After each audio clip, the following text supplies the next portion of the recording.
Well, I am going to do the mattress stitch. I love it. I'm using a contrasting yarn so you can see the beauty of this stitch for seaming garments together. Anything that you're doing that you need to seam together, this is perfect because it makes a beautiful seam on the inside as well. Now, I got this yarn on purpose so you could see what I'm doing. And how much do I use? I do it 3 times of the area I'm trying to seam together and a little bit more.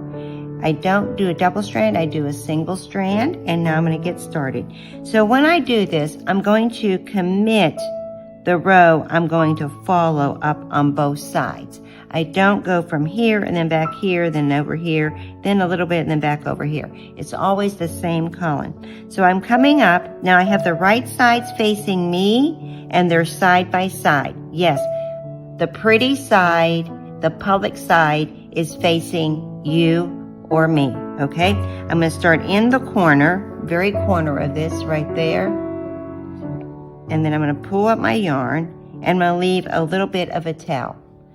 I'm gonna come over to this side in the corner as well and catch 1 bar.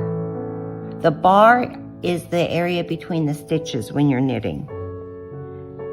Now, and I'm going to leave this tail because I'm probably going to make a prettier join down there. Now, I have this pulled out so you can see exactly what I'm doing. I'm going to come back into the spot where I originated, being careful not to split any yarn. Notice I caught the bar. I'm not going to pull it tight yet. I'm going to come over here to this same spot where I came out of. So you're always going like a zigzag. I'm coming back over here. I catch that 1 bar, being careful not to catch other yarn with it. Come back over here, staying committed in my column, which is right here. I'm gonna pull up on my yarn. Now, you can see how this looks. So then my next one is, I'm gonna come back over here and come up 1 bar. I'm gonna pull it a little bit snug. So you want to do it like every 3 or 4 stitches and pull it snug. I did a little bit more than that so you could see what I was doing. I'm holding this tail right here and this feeding yarn right here and I'm going to snug it up. And there you have it. So now, let me show you what's going to happen. If you can tell, this square is a little bit smaller than this one. So I'm going to ease this side in a little bit more at a time. So I want to teach you something else new too. So I'm going to tug on it a little bit so I can see where I came out at, which is right here.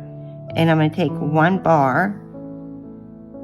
But this time on this side, I'm going to take 2 bars. 1 and 2.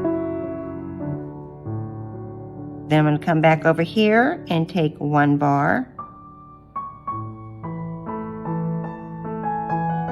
Like that. And I'm going to take 1 bar here as well. Come back over here, 1 bar. And then here, 1 bar. Now I'm going to tug on it and we're going to see if we're any better. So I take it and I'm just going to pull my yarn. Is that beautiful or what? Yes, it's beautiful. So what I'm going to do is I'm going to finish this up. Look how much more even this is than what it was. So I test that. Whenever you're easing it in though, you only do like maybe 2 on the long side and then 1 bar on the short side. Then you're going to go back and do 1 on the long side, 1 on the short side, 1 on the long side, 1 on the short side. But this side's still longer. I'm going to have to take 2. So you don't ease it in, but every 3 or 4 single bar stitches, if that makes sense. Let me just show you again. But this is pretty good. We'll see. I'll do it again. All right, just so you can see. So now I'm going to do a single bar here because this one's perfect, right? This is the short side.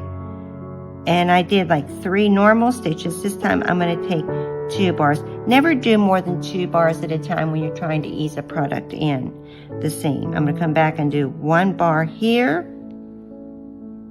back 1 bar here, 1 bar here, then 1 bar here. Let's see what it looks like. Now I'm going to pull on it just like that, cinch it up, and I still have a little bit more easing that I can do up here, so I need to do another more ease on this side. So let me go ahead and come over here to my right side, because I left off on my left side. To my right side, I'm going to do 1 bar. Now I'm going to do this one right here. It's 2 bars. 1 bar. 1 bar. 1 bar. And I think I'm going to ease it up a little bit more. Yep. Okay. Now, see how much closer it is? My ends, it's perfect. So that's how you ease it in. Now I'm not going to finish this off. Well, yes, I can finish it off actually. I'm going to do it pretty darn quickly. So I'm going to come over here.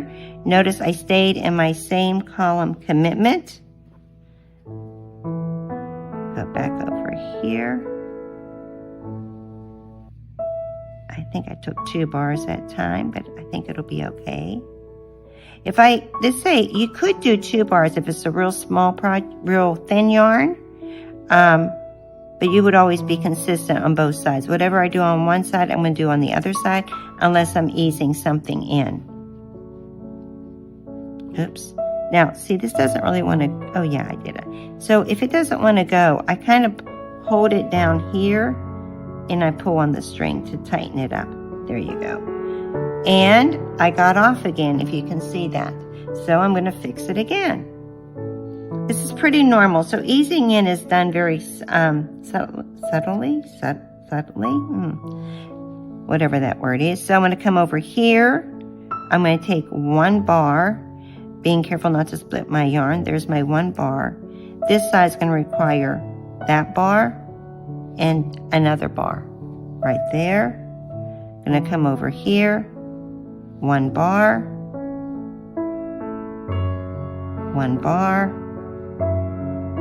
and I'm at the end on this side, but I'm not at the end on this side, as you can tell. So, because sometimes the fabric also stretches on us when we're doing so. I'm going to take 2 bars again. I'm going to snug it up, perfect. But now I still got a little off on that corner. But let me show you what I'm going to do. I'm going to come back over here. And I go back in the spot where I came out of, which is right here. I'm going to tug on it. I'm going to turn my work over. And I'm going to come over here and grab that little edge and bring it over like this. And now you're going to look and see how pretty this is. So what I want to show you, on this side, you cannot see, and I'll weave this end in too, you can't see the white yarn. That's the beauty of this. But also, on the wrong side, you have a beautiful seam, just like garments when we're sewing. I'm going to show you how to do a whip stitch.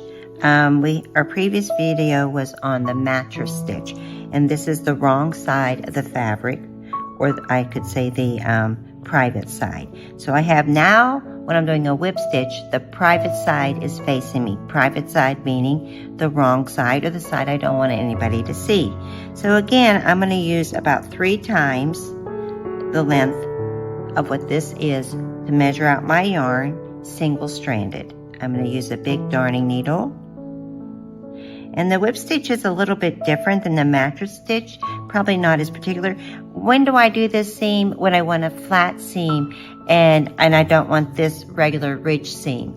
So this works great on the bottom of slippers, socks, maybe a toe of something, but you're going to do it on the wrong side of the fabric.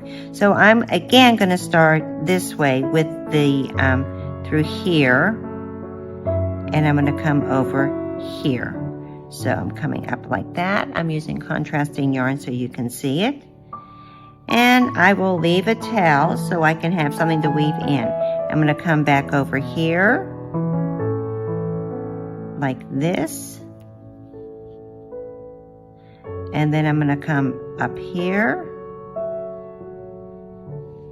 And you can see that is called a whip stitch. I'm gonna just pick up this little seam right here. And again, I'm picking up those little bars or what I can to say, but now it's not gonna be bars because I'm going a different direction, because I'm going up instead of, I'm coming this way instead of working my needle this way. So there is a difference. So I'm gonna come over here. So I'm picking up the edge is what I'm basically doing. And I'll come pick up that edge. And that creates my whip stitch. And I'm gonna show you what happens with that. Then I have another stitch to show you. And I don't tug on it too tight, just enough to close it up, which I have to keep it as a flat seam. So you can see the yarn, the contrasting yarn. So I was doing a whip stitch, I'd want to use the same yarn of the fabric, but on this side, you can't see it so much, but you can still see it. See, that's why, but it's great for a flat seam. Now I want to show you one more technique, and it's a crochet to see if I can remember how to do this one. Again, I'm going to have the wrong side up, the private side up. And I'm going to get my yarn, and I'm using the white, but if I was doing this for real in a garment, I would be using a color that matched the fabric that I produced. So I'm going to get rid of my darning needle. I'm not using a darning needle. I'm going to use a crochet hook. So I'm going to take and do a slip knot on the crochet hook. And I've done this on some items when I'm just trying to figure out what I'm going to do with it, right? Especially if I've crocheted something already. So I'm going to come in, let's see, oops, I think that's not correct. I'm going to come in through here and through here with my crochet hook. So I'm coming through it like that. And then I'm going to grab my yarn and I'm going to bring it here. See that? I'm going to come through those loops, okay? And then I will yarn over.